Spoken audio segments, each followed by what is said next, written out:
Mga puti bagong area ginimpiwan mga boss.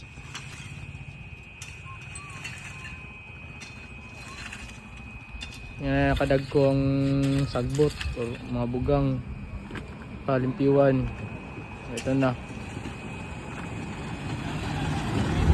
Lalaking bato tinanggal. Kahit sa sakyan pwede makapasok. Ito.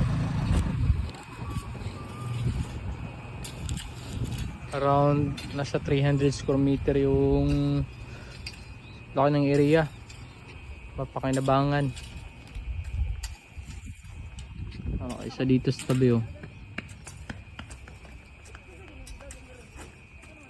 Ito na yan ngayon.